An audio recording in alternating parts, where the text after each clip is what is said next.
créame, somos una envidia internacional. Por 40 años no tuve que volver a revisar el texto de la ley porque no había reformas. En cuestión, por ejemplo, del salario, México era uno de los cuatro, tenía uno de los últimos 4 lugares en América Latina.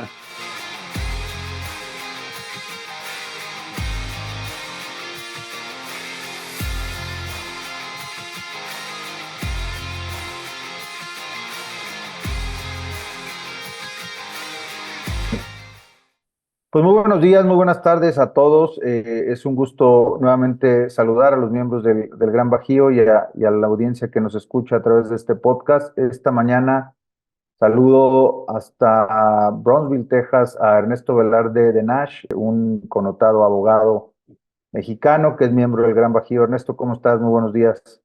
Estoy bien y muy contento de estar contigo, Marcelo. Muchísimas gracias a ti y al Gran Bajío por la invitación.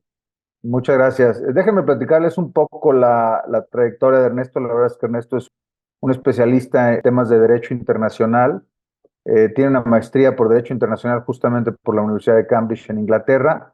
Fue representante mexicano en la Conferencia del Año Internacional de la Paz, celebrada por Naciones Unidas en Ginebra, Suiza, y ha asistido a la Academia de Derecho Internacional de La Haya en Holanda. Su trayectoria de muchos años de estar atendiendo empresas extranjeras que se localizan en México, tiene más de 400 empresas a las que ha ayudado, empresas globales a las que ha ayudado a establecerse en México. Ha tenido programas de televisión que se transmiten justamente en la zona de la frontera México-Texas. Es escritor, escribió una novela, La Conjura, con o sin la silla. Y bueno, en los últimos años ha sido un connotado mexicano que ha dictado conferencias y seminarios muy importantes sobre las leyes mexicanas e internacionales, cómo hacer negocios en México, el nearshoring y la relocalización. En más de 26 países ha tenido oportunidad de hablar de estos temas que justamente el día de hoy vamos a tratar, y es co-chair del Comité de América Latina y del Caribe de la American Bar Association. Sin más, estimado Ernesto, un gusto tenerte este día con nosotros y entrando un poco al tema. En tu extensa trayectoria con empresas extranjeras que a lo largo de los años has visto que se han establecido, ¿cómo percibes, y esta pregunta la hemos hecho ya varias veces, cómo percibes este momento conocido como el nearshoring? ¿Es lo mismo que pasó después del Tratado de Libre Comercio en 94, que era atracción de inversión, no tenía nombre?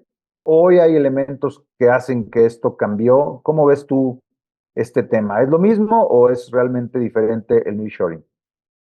Fíjate que no lo había pensado de esa manera, pero sí es muy interesante. El momento que estamos viviendo ahora, Marcelo, y espero que coincidas conmigo, es equiparable. Obviamente que es muy diferente. En aquel entonces fue la entrada en vigor de un tratado de libre comercio, de una convención, porque son más de 2 países internacional con México, Canadá y Estados Unidos, y eso fue lo que motivó la bonanza económica que se vio reflejada para los 3 países, definitivamente. Hay quien dice que México fue el más beneficiado, hay quien dice que Estados Unidos de alguna forma ha sido el que más se ha aprovechado. Yo creo que las 3 partes han salido beneficiadas, como también salieron beneficiadas cuando se implementó la Unión Europea. Todos los países de alguna forma fueron beneficiados con lo mismo, igual acá. Ahora el beneficio no se relaciona de manera directa con la implementación de un tratado, sino que es una coyuntura que se dio a nivel internacional. Hay una serie de factores que han incidido para generar este interés, increíble interés que ha despertado México a nivel mundial. Primero que nada, obviamente, padecimos una pandemia que duró más de lo que hubiéramos pensado. Las cadenas de producción se interrumpieron, suspendieron o hubieron de modificarse. Los costos de transporte de los productos, principalmente de China hacia Norteamérica, se vieron incrementados de manera muy importante.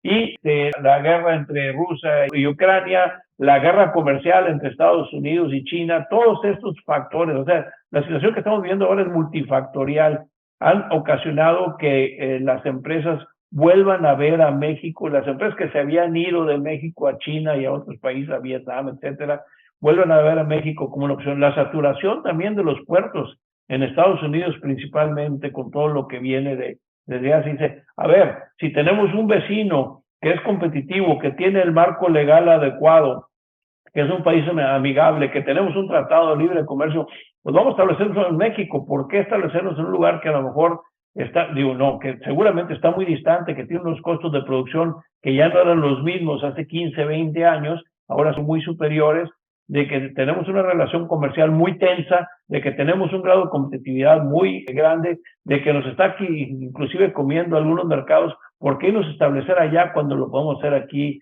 next door, como dicen los americanos? Entonces están volteando a ver a México. México está viviendo un gran momento. Obviamente que habría más que se pudiese hacer aquí en nuestro país para que este flujo de empresas que vienen hacia nuestro territorio se incrementara de manera todavía más importante. Creo que hemos sido un poco tímidos en los esfuerzos que se están haciendo. Se desaparecen las oficinas de ProMéxico, que eran las oficinas de venta, por medio de las cuales se hacía llegar la información acerca de las bonanzas económicas que ofrecía México, las ventajas comparativas. Pero pese a todo eso, estamos recibiendo la inversión, está llegando. Antes eran de 10 clientes, 7, 8 eran empresas de Norteamérica. Ahora es al revés, ahora son empresas asiáticas las que están buscando establecerse en México. Son diferentes las condiciones, y creo que el momento, en cuanto a la magnitud, en cuanto a la relevancia del momento que estamos viviendo, podría equipararse a lo que mencionabas con la implementación del Tratado de Libre Comercio en el 94, aunque las razones son diferentes. En este sentido, y ahorita lo comentabas, ha cambiado también la manera o el tipo de empresas que están buscando venir a México. Inicialmente era, o parecía que era, las empresas norteamericanas relocalizaban y se salían de China y se venían a México. Creo que eso pasó al principio y lo que pasó ya pasó, es decir, no creo que vaya a pasar más. Hoy estamos viendo una andanada de empresas chinas que están buscando venir a México, aun cuando tienen un mercado enorme en Asia de más de 4,000 millones de consumidores en todo lo que forma el continente asiático. Siguen las empresas chinas buscando hacer negocios importantes en Norteamérica como un centro de consumo masivo. ¿Cómo ves la relación? Porque obviamente no es lo mismo atender a un americano que atender a un chino, ¿no? Está en chino atender a los chinos. Te lo digo porque estamos en este mercado. Son más que bienvenidos, y realmente que es una cultura muy diferente a la americana. Nosotros somos abogados y, por ejemplo, estamos acostumbrados al trato con los americanos principalmente. Los americanos tratan con abogados, los americanos tratan con brokers para la compra de sus terrenos. Los americanos no se autorrecetan, van a buscar al médico. El americano ha dependido siempre e históricamente de un consultor, de un abogado, de un médico, de un cura, de un pastor. En algunos otros lugares las disciplinas y la forma de ver las cosas, hacer los negocios son diferentes. Obviamente que hay una diferencia abismal entre la forma de hacer negocios con un alemán, con un americano, con un canadiense, o con un inglés, o con un escandinavo, que con una empresa china. Y entonces nos estamos teniendo que adaptar un poco a su cultura, aceptar un poco su cultura, manejarlos un poco para que entiendan que están viviendo o que están invirtiendo, ¿no? Y a lo mejor viviendo también en una jurisdicción totalmente diferente. Les estamos teniendo que informar de cuáles son las condiciones que prevalecen en México, cuál es el marco jurídico, qué es lo que se puede hacer, qué no se puede hacer, de toda esta labor informativa que tienes que desplegar, porque pues, ellos tienen una forma muy particular de hacer las cosas. Ahora, aparte, es una cuestión del problema del idioma, ¿sí? Que muchos de los empresarios chinos que están viniendo, algunos hablan un poco de español, algunos otros hablan un poco de inglés, y en muchas ocasiones tienes que tener un intérprete, alguien, porque no hablan ninguno de los dos idiomas, ni español, ni inglés, ni ninguna de las lenguas occidentales. Entonces tienes que tener un intérprete y un traductor para agilizar el diálogo, para que el diálogo se dé. Pero también ahí es muy importante que lo que tenemos que hacer nosotros, el valor agregado, es informarles de las diferencias culturales que existen, de las diferencias legales que existen entre su país y el nuestro, para que lo puedan ellos digerir. Porque es muy difícil cuando vienes con una cultura tan fuerte como la de ellos pensar que en otros países las cosas pueden estar haciéndose de manera diferente. Entonces el primer choque cultural que tú tienes cuando ellos llegan, que dices, es que esto tiene que poder hacerse así. Dices, no, los tiempos que tenemos en México para la constitución, para la consecución de los diferentes permisos, licencias, registros que se requieren para una operación, por ejemplo, de una empresa ILEX, pues se los tenemos que explicar, y en ocasiones es difícil para ellos entender cómo un país que está solicitando que vengan a establecerse empresas no ha facilitado de alguna forma excepto para las ventanillas únicas que tienen para proyectos, creo que arriba de $100 millones. No ha facilitado el proceso, la tramitología, la burocracia, y se tienen que enfrentar a muchas de estas cosas que a lo mejor no pensaban que así podía ser, porque hay economías que son como en Singapur, como en Vietnam, en algunos otros países, donde establecerse es muy fácil, hay muchísima ayuda, hay muy poco papeleo, hay muy poca burocracia. Y aquí, te digo, a veces llegan y dicen, oye, tengo que estar en operaciones en 3 meses.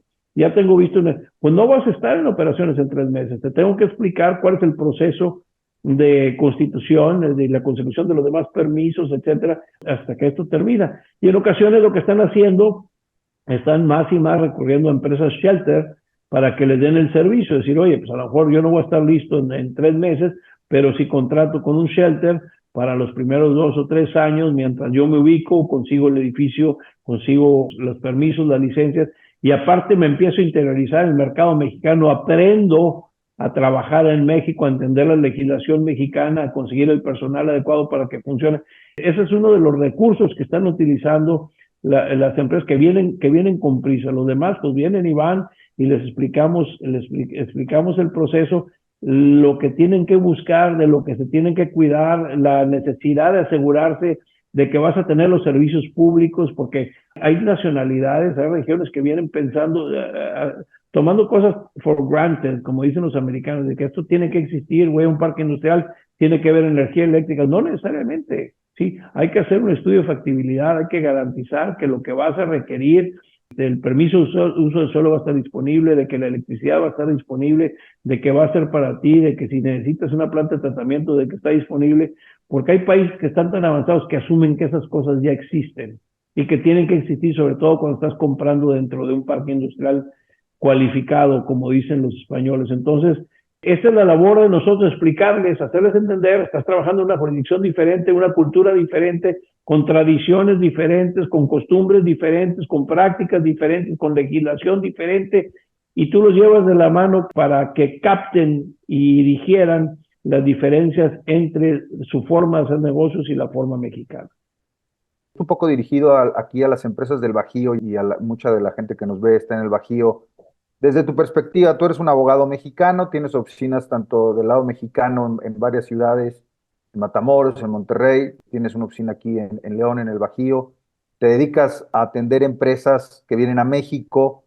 Pareciera que el nearshoring ha sido un boom en la frontera, no tanto en esta primera etapa, y yo le llamo la primera etapa 2021-2023 en el Bajío. Esta tendencia del nearshoring, coincido plenamente contigo, creo que seguirá en los próximos años. La guerra comercial entre Estados Unidos y China, pues es un tema que estará ahí. No creo que en el cambio de gobierno de Estados Unidos venga una baja de aranceles a los productos chinos, sobre todo en algunos sectores ya muy claramente donde se ha definido tanto por el anterior presidente como por el actual que no va a haber punto de negociación. Entonces creo que va a seguir. ¿Cómo ves las oportunidades para el Bajío en esta ola del nearshoring o en esta segunda ola del nearshoring? Las oportunidades vienen principalmente para lo que es el Bajío y la zona de Monterrey-Saltillo. Definitivamente, habíamos visto que en algunos puntos del Bajío como que se había acusado un poco de relajamiento en la inversión, de que algunos lugares que habían estado creciendo de manera formidable, de alguna forma habían detenido ese progreso tan grande que tenían. Fue un respiro, obviamente, para muchas ciudades, porque bueno, viene una empresa y hay que arribarle los servicios, no nada más el parque, sino muchas veces el municipio, hay que hacerles vías de acceso, hay que tener las escuelas técnicas adecuadas, hay que tener los sistemas de transporte, la seguridad y todo eso. Entonces, el crecimiento, nosotros nos establecimos en el Bajío hace aproximadamente 14 años porque vimos cómo se iban a dar las cosas y fue una decisión muy atinada, debo decirlo así. Después de 10 años vino una desaceleración, pero esa desaceleración ya quedó en el olvido, No, y no para Querétaro, principalmente para algunos de los municipios de Guanajuato, donde vimos que se aceleró un poco el crecimiento, pero ya lo retomaron. Aquí el reto es tener toda la infraestructura que se va a requerir, y con infraestructura me refiero también al capital humano que se va a requerir para darle cabida a todas estas empresas, la cuestión eléctrica, la disponibilidad de terrenos industriales, la disponibilidad de edificios especulativos, porque hay empresas que llegan y dicen, yo no quiero que me construyas, yo quiero ya que algo ya esté construido, nuevo, usado, pero que ya esté disponible. O sea, todo ese tipo de cosas, todo ese tipo de retos que deben enfrentar las diversas economías en la zona del Bajío, pues están ahí, pero lo han sabido manejar muy bien.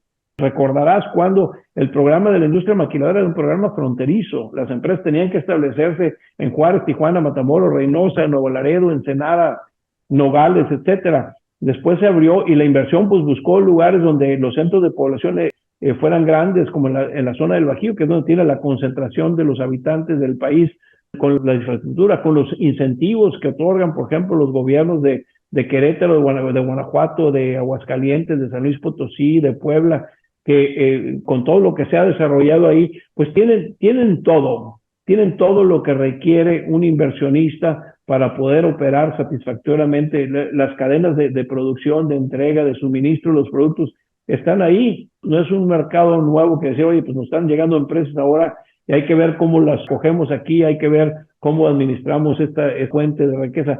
Ya está experimentado el Bajío para el crecimiento que se deja venir. Lo que sí se requiere es un poco más de la infraestructura que van a requerir porque, bueno, pues estaban viniendo de manera paulatina en los últimos años, nunca dejó de crecer el Bajío, pero ahora el crecimiento va a ser importante, ya no va a ser el crecimiento de que vienen 10 plantas a establecerse aquí a Celaya, de repente, esto nada más es el principio, así es como yo lo percibo, el principio de todo lo que está por venir. Entre más mejore la economía de China, más habrá de la necesidad de emigrar y acercarse a los mercados.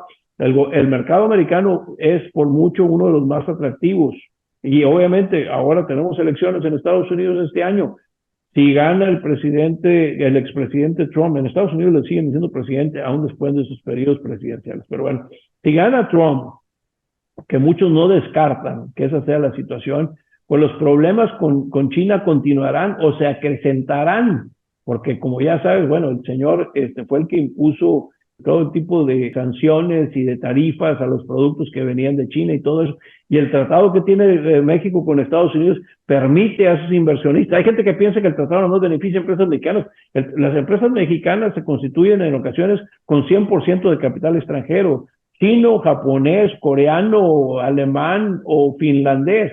Son empresas mexicanas que tienen el mismo derecho a acceder a los beneficios que se contemplan en el tratado. Entonces, el tratado es un motor económico de primer orden. Créame, somos una envidia internacional. ¿Quién no quisiera, económicamente hablando, ser vecino de Estados Unidos y poder comerciar con Estados Unidos con la cercanía que tenemos, con la infraestructura que tenemos, con la conexión que tenemos, con los puentes que tenemos, con este marco jurídico internacional aplicable a la relación comercial?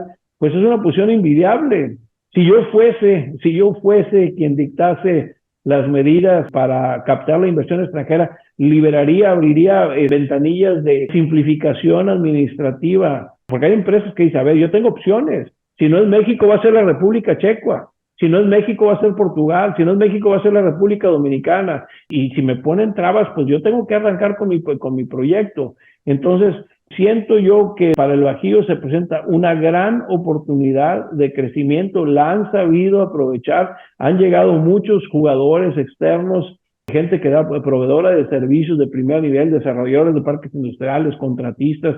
Oye, ves Querétaro y es una maravilla, es una urbe. Cuando obviamente que la gente de Querétaro, algunos extrañarán la zona centro y la vida provinciana que hace muchos años disfrutaron, pero la bonanza económica que tiene es envidiable, ¿no? Y es el principio del iceberg, como dicen por ahí, es el tip. De ahí viene todo lo demás, hay que aprovecharlo. Oye, Ernesto, a ver, ahorita comentabas un tema y yo coincido contigo en aprovechar el TEMEC o el USMCA.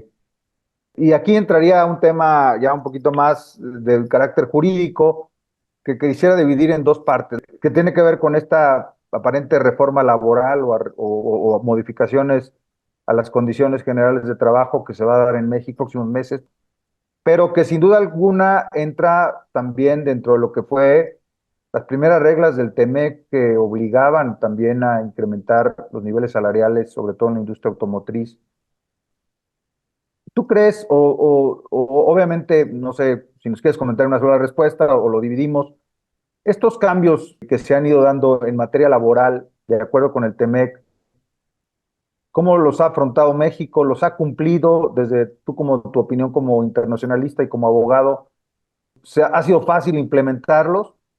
Y primero hago esa pregunta, si lo que teníamos que haber implementado ya se implementó y cumplimos, porque ahora venimos de cara a una reducción de una jornada laboral que tiene muchas aristas, pero que también medio se plantea también en la igualdad de condiciones laborales en este TEMEC.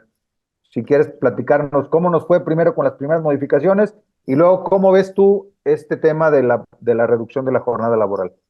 Ha habido muchos cambios. México ha implementado muchos cambios a partir de 2012. Hay gente que pensará que esta nueva administración ha hecho las reformas más importantes de la ley federal del trabajo. Las principales reformas vinieron en 2012. La ley es de 1970. Cuando yo fui a la escuela de Derecho y estudié Derecho Laboral, por 40 años no tuve que volver a revisar el texto de la ley porque no había reformas, o sea, nadie se atrevía a reformar la ley federal del trabajo por el costo político que eso pudiera tener. En 2012 se implementan una serie de reformas muy importantes, en 2019 vienen otras reformas. México ha estado cumpliendo, hay un capítulo 23 que es parte del Tratado de Libre Comercio que tiene firmado México con Estados Unidos y Canadá, y en el cual se exige principalmente a México que cumpla con ciertos ordenamientos aprobados por la Organización Internacional del Trabajo. Ha habido modificaciones muy relevantes en México. Por ejemplo, prácticamente se prohíbe la subcontratación a menos y solamente se permite en los casos que se establecen en la ley. Las vacaciones, se duplica el tiempo de vacaciones. Nos vamos de 6 días mínimo hasta 12 días. O sea, el 100%, se incrementan las vacaciones al 100%. Quiero decirte una cosa, y hemos estudiado esto en muchísimos lugares. Hemos verificado principalmente con gente similar a nosotros, con países latinoamericanos, lo que se estaba haciendo. En cuestión, por ejemplo, de salario, México era tenía uno de los últimos 4 lugares en América Latina. Pagando salarios más bajos en México, nada más estaba Cuba, nada más estaba Haití, nada más estaba Venezuela y luego estaba México. Chile, Uruguay, Colombia, todos esos países tenían salarios muy superiores en México. Ahora en México tenemos muchas prestaciones. O sea, hay que calcular manzanas con manzanas y naranjas con naranjas. Pero sí, creo que la sociedad civil por entero se dio cuenta, por ejemplo, de la necesidad de un incremento real a los salarios mínimos, y los patrones y los trabajadores llegaron a ponerse de acuerdo. En la frontera norte, hace aproximadamente 3 años o 4 años, no recuerdo exactamente, se incrementaron los salarios el 100%. El 100% de golpe y mediante un decreto. Eso, hay gente que dice, imagínate si costaba 100 pesos, ahora cuesta 200 pesos pagarle a un trabajador. No era así, porque nadie trabaja por el salario mínimo en México, al menos no en la frontera y en la zona del Bajío. A lo mejor en algunos estados del sur de la República todavía la gente pagará el salario mínimo, pero acá no. Entonces el incremento real a los salarios mínimos fue muy menor. El incremento de las vacaciones sí fue importante y es un beneficio que se agregó a los trabajadores. Y también en esto tenemos gráficas que demuestran que México usaba un rezago muy importante en el número de vacaciones. A ver, hay países que tienen 30, 40, 50, 60 días de vacaciones. Hay países, por ejemplo, en Escandinavia, donde a una mujer le dan 2 años pagados en caso de maternidad y 1 año al padre. Entonces, si nos comparamos, no nos podemos comparar con ellos porque no somos unas economías como las de ellos, somos una economía en crecimiento. Entonces tenemos muchas debilidades, tenemos muchas fortalezas también, pero tenemos muchas debilidades y nos tenemos que ir con calma. Se está hablando ahora de la implementación de la semana de 40 horas. Yo quiero decirte, por ejemplo, nosotros tenemos oficina en Matamoros, 30 y tantas empresas en Matamoros pagan de 56 horas con trabajo de 40 desde hace muchos años y no ha pasado nada. O sea, hay gente que está muy espantada por el hecho de que, oye, vayas a decir, tú pagas 56 y trabajas 40. En Matamoros hay empresas que tienen 25, 30 años trabajando solamente 40 horas con pago de 56 y no ha pasado nada. Obviamente que tiene un costo muy significativo, obviamente que esto todavía no es una realidad, es algo que está analizando. Hay gente que pensaba que esto de cajón, como es un año electoral en México, se iba a aprobar. Hay gente que dice, bueno, no sabemos. En algunos lugares se ha acordado la reducción de la jornada laboral, pero de manera paulatina. Creo que fue en Colombia. Dicen, pues tenemos 48, vamos a 46, 44. O sea, que no sea de golpe porque tiene un costo muy importante para las empresas. Tienen que presupuestar un nuevo cambio porque en México, si trabajas 40, vas a cobrar sobre 56. En Estados Unidos, si trabajas, en Estados Unidos te pagan por hora. Dice, es que aquí trabajas 40 horas, te pagan 40, no te pagan 56. En México se paga, el día de descanso también se paga. Y si se trabaja, pues se pagan tiempos extraordinarios. Entonces está hablando de esto. No sabemos si vaya a ser una realidad lo de la reducción de la jornada laboral. Se está hablando también del incremento del aguinaldo, desde que se habla de 15, que se vaya a 30 días. Y bueno, pues estamos de alguna forma monitoreando lo que está sucediendo para mantener informados a nuestros clientes. Nosotros tenemos un boletín que circulamos donde estamos avisando de los cambios que se dan o los cambios que podemos advertir vienen para que se vayan tomando las medidas adecuadas. Hubo también lo de la garantía en el reparto de las utilidades de reciente fecha también, de que no puedes pagar menos de tanto, ni más de tanto. Entonces, sobre todo, no más de tanto, que eso fue para proteger a los patrones, sobre todo aquellos que generan muchísimas utilidades, decir, oye, pues tengo muchos gastos y tengo muchas cuestiones administrativas y todo eso. Entonces, a la hora se establece un límite de que no más de 3 meses de utilidad, independientemente de las que hayas tenido. Entonces, pero acá, por ejemplo, hay sindicatos donde te exigen un mínimo de pago de utilidades. Y eso es una aberración, porque si la empresa no tuvo utilidades, ¿por qué pagar utilidades? Si la empresa tuvo pérdidas, ¿por qué pagar utilidades? Nosotros tratamos con sindicatos, tenemos una práctica laboral también muy fuerte, donde te exigen que al menos le pagues 2 o 3 semanas. Entonces, es que este pago no es un salario, no es una compensación. Te estoy compartiendo mis utilidades, pero si no las tuve, ¿por qué te las voy a pagar? Pues en el contrato colectivo te ensartan 2 o 3 semanas o un mes mínimo de reparto de utilidades, aunque hayas tenido pérdidas, ¿no? Y te amenazan los sindicatos, te dicen, oye, si no lo haces, pues bueno, voy a llevar tu declaración a Hacienda para que te hagan una visita y vas a ver.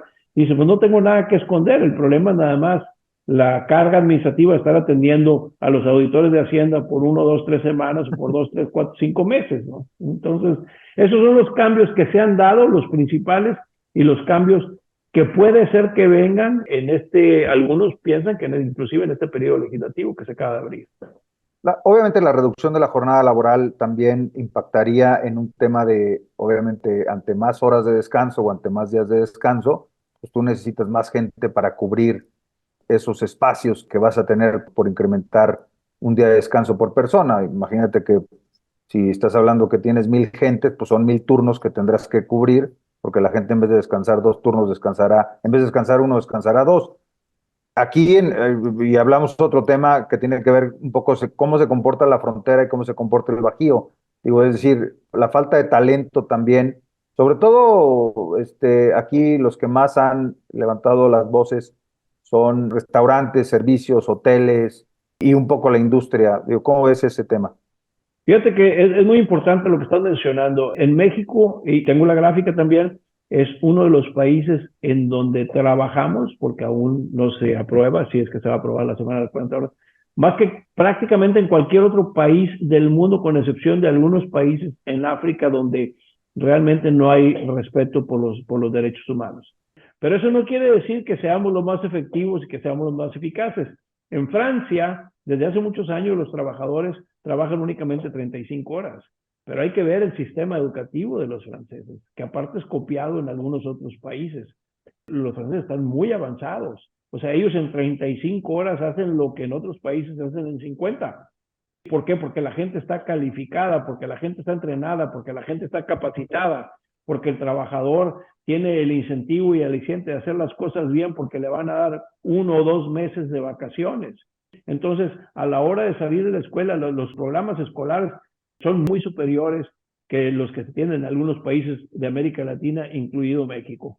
Entonces, por ejemplo, si tú ves el nivel cultural y educativo de algunas gentes trabajando, o por ejemplo, miembros del Congreso mexicano, y lo comparas con alguno, por ejemplo, del Congreso francés, o del Congreso inclusive español, o del Congreso en Estados Unidos, son gente que ya vivió la cuestión educativa en el primer mundo y tienen resultados, tienen respuestas, tienen una productividad muy elevada y lo pueden hacer en el transcurso. ¿Qué es lo que tenemos que hacer así? Pues si vamos a dejar que nada más trabajen 40 horas porque creemos que eso es lo justo, pues vamos a capacitar a la gente y vamos a buscar que la gente esté motivada para que en esas 40 horas haga lo que hacía en las 48.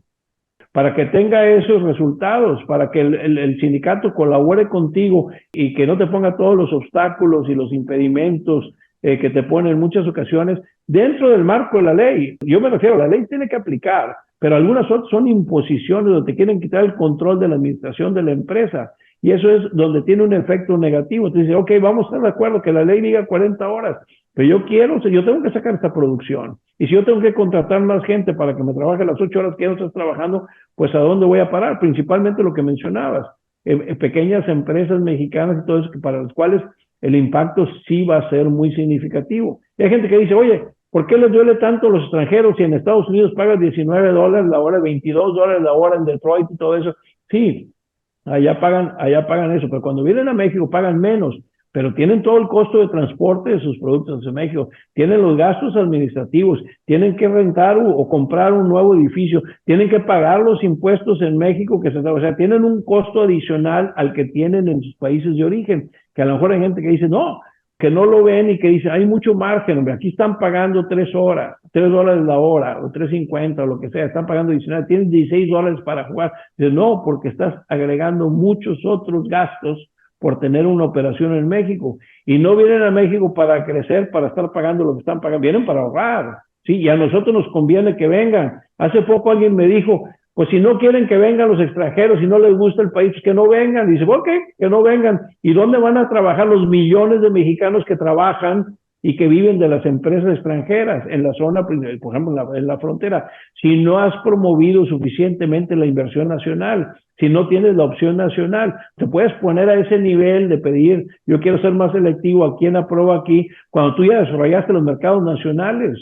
Pero como no se incentiva la generación de empleo de origen nacional, no se apoya a las empresas, sobre todo en los casos graves, por ahora con lo de la pandemia, hay países donde te daban cualquier cantidad de facilidades para que pudieras sobrevivir. Hay países donde no se hace esto. Entonces, bueno, depende de la inversión extranjera en gran medida. Bueno, pues que sea lo que sea, mientras no desarrolla la industria local, aprende las tecnologías de las empresas que vienen, implementalas en tus propias empresas, desarrolla tu industria nacional y luego le puedes poner peros a los extranjeros. Mientras tanto, no, trabajemos con ellos. Muy claro y coincido, creo que más que tenerle miedo a esto, más bien es ayudar a la gente a capacitarse y a ser más productivos, porque también, pues digo, si queremos competir en un mercado y que nos vean como socios, pues tenemos que nos vean de igual a igual, pues tenemos que también hacer todo lo posible para tener condiciones iguales a favor de nuestros trabajadores. ¿Ves algún cambio relevante adicional que México tendrá que hacer en los próximos años? Entramos en 2026 a una renegociación del TEMEC. Le va a tocar a las dos nuevas administraciones, tanto de México como Estados Unidos. No sé cómo esté el tema electoral en Canadá en este momento. Es un hecho que 2025 va a ser un año complicado en las renegociaciones del TEMEC para dos nuevos gobiernos. En el caso americano, pues cualquiera de los dos que gane ya estuvieron ahí. En el otro caso, pues creo que lo que se ve hoy, pues no hay grandes modificaciones en el tema político respecto a si el TEMEC le favorece o no a México. Creo que en eso todos están de acuerdo. Pero ¿tú ves modificaciones o ves riesgo en este 2026 o no? Yo no veo riesgo. Hay gente que detiene las inversiones, que suspende un proyecto, dice vamos a ver cómo resultan las elecciones. Yo soy de la idea, vete adaptando a cómo se vayan presentando las cosas. Hay gente que se está preocupando. Alguien me dijo hace muchos años, dice, el 80% de las cosas por las que te preocupas no van a suceder. Hay gente que dice, híjole, es que voy a perder el coche porque no lo pierdes. Uy, ese cliente me va a dejar porque a lo mejor va a encontrar un mejor abogado. El 80% de las posibilidades es que no encuentre un mejor abogado y que se vaya a quedar contigo, o un cliente determinado que tengas. A mí no me preocupan los años electorales, inclusive cuando coinciden en este caso, como en Estados Unidos y México. Yo lo veo como retos y hay que saber irse ajustando. Nos hemos ajustado con diferentes tipos el gobierno de la actual administración es muy diferente al de la de Peña Nieto. La de Peña Nieto fue muy diferente a la de Calderón, y a la de Fox fue totalmente diferente, y las antiguas administraciones de México eran de otra forma. Y seguimos haciendo negocios y seguimos creciendo y el país sigue recibiendo inversión. Debemos de estar viendo nada más los problemas coyunturales que tenemos, que son graves y que son muchos, la infraestructura, cómo incrementar la infraestructura para que pueda llegar la inversión, cómo mandar el mensaje de que México es un país amigable a la inversión extranjera, cómo abrir, por ejemplo, aún más el tema de y respetar lo convenido ya en el tema de la industria eléctrica. Si no podemos suministrar con la empresa central que tenemos la suficiente energía eléctrica, hay que dejar que participe. Hay gente que quiere producir energía solar. En una ocasión fui a un evento con alemanes y decían, oye, ustedes están desperdiciando el sol. Tienen, me dijo en aquella ocasión que el 60% más sol. El sol es el mismo y está en todos lados, nada más que ellos tienen nublazón de mucho más tiempo que nosotros. Decía, es que esto es un paraíso, México es un paraíso para captar la energía solar y no lo están haciendo. Hay otro tipo de energías limpias. Por ahí alguien le llamó los ventiladores y el otro dijo que eran abanicos y el otro no me acuerdo, papalotes, creo que les dijo. Las torres de energía eléctrica que producen a través de la fuerza eólica, que hay países que en Dinamarca que el 60% de la producción de las necesidades para el consumo son proveídas por la energía eólica, que es una energía limpia. Que no sea bonita una torre en un campo, o sea, a lo mejor no se ve muy bonita, se ve más feo el desperdicio de una refinería o el riesgo de una planta nuclear a ver una torre blanca bien diseñada, armónica, en un campo y que no está generando absolutamente ningún desecho ni ninguna contaminación. Entonces tenemos que crecer nuestra infraestructura y tenemos que arreglar un problema muy serio que tenemos, en serio. El problema de la inseguridad en México es un factor muy importante que detiene o que de alguna forma, de que tiene un impacto negativo importante en la generación de empleo y riqueza en México. Es una de las preguntas que nos repiten los inversionistas con mucha regularidad. Quieren saber las zonas de riesgo principales que tienen que evitar, quieren saber si de verdad ellos quieren mandar a gente de su corporativo a establecerse en México, inclusive visitar. Hay gente que viene de la frontera de Michigan o de Indiana o de algunos otros lugares a visitar sus plantas en el lado mexicano, pero se quedan en el lado americano. O sea, las reuniones son en una sala junta de un hotel en McAllen, en El Paso, en San Diego, en Brownsville, porque no quieren ni siquiera cruzar. Hay empresas especializadas para cruzar extranjeros a que tengan las reuniones que tienen que llevar a cabo en suelo mexicano. Hay mucho que tenemos que hacer con el tema de la seguridad pública, porque eso tiene una incidencia negativa importante, ¿sí? A lo mejor nosotros los mexicanos ya nos fuimos acostumbrando a que las cosas así son, pero cuando tienes la oportunidad de viajar al extranjero, ves que las cosas no son así, que puedes andar caminando libremente, inclusive países similares, si tú quieres, a México, como en España, una dama puede salir en la noche de una discoteca y caminar a su departamento a las 3 de la mañana, a 4 de la mañana. Yo no aconsejaría que hicieran lo mismo en muchos de los municipios en México. Entonces, igual es para la inversión, igual es para todos los procesos de extorsión que se dan en México, inclusive con empresas extranjeras. Ese tipo de cosas, lo que es la seguridad pública, es un asunto que ya no se puede retrasar su solución. Se tienen que implementar las medidas porque, te insisto, México tiene una posición económica y estratégica y geográfica envidiable. Lo hemos repetido, como tú decías, y lo decías bien. Nosotros hemos participado en 26 países en conferencias y hablábamos de todas las bonanzas de México, las ventajas comparativas y todo eso, pero al final siempre hay alguien que levanta la mano y dice, háblame de cómo está la cuestión de la seguridad en México. Y le decimos, mira, principalmente tú no eres un blanco.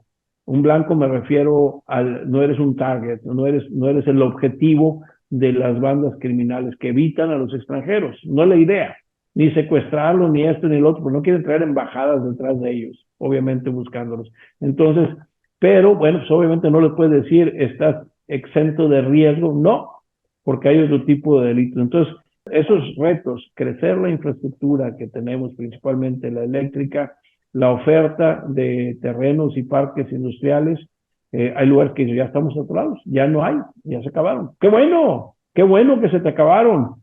Pero qué malo que no estemos construyendo a la misma velocidad que se están requiriendo, porque los extranjeros que vienen a invertir pues tienen opciones. Y el tema neurálgico, el tema que es muy importante, el de la inseguridad. Si atendemos esos temas, México seguirá progresando como hasta ahora, y esto representa realmente un beneficio, porque la gente dice, bueno, vienen los inversionistas generan empleo, pagan impuestos y con eso es con lo que se pagan todos los gastos de administración y los proyectos de cualquier gobierno. Coincido contigo, estimado Ernesto, creo que es la gran materia para los próximos años, el próximo sexenio en México, seguridad e infraestructura, sin lugar a dudas. Y bueno, pues no sé si quieras agregar algo más ya para terminar esta conversación. Me gustaría, ahorita platicabas ahí a medio de la plática que generas un boletín, no sé si ese boletín se lo podamos hacer llegar o que nos lo puedas hacer llegar para hacérselo llegar a los seguidores del Gran Bajío para ponerlo sobre todo en LinkedIn. Creo que es un tema interesante que las empresas, los empresarios que nos siguen estén interesados en conocer tus opiniones. Como se ha visto, pues eres un experto tanto en el tema de la relación internacional, mucho la relación bilateral México-Estados Unidos y obviamente tu parte de abogado te da un plus muy, muy grande. Nomás algún comentario para cierre. Pues mira, nada más comentar que estoy muy agradecido con el Gran Bajío, que estoy muy consciente del gran esfuerzo que están realizando, que son un factor muy importante que apoya al desarrollo. A veces se habla de crecimiento, el crecimiento a veces se puede manejar de manera desordenada. El desarrollo, que es lo que tienen ahí en el Bajío y que sabemos que ustedes son de los principales factores que inciden en que las cosas se estén dando muy bien por allá. Pues nada más agradecerte el espacio. Hay muchísimas cosas que queremos compartir con ustedes. Claro, tenemos llegar los últimos 2, 3 boletines. No salen con una secuencia determinada, sino cuando hay que avisar de algo que vemos que viene o que ya sabemos que llegó, si es que no nos avisaron que venía.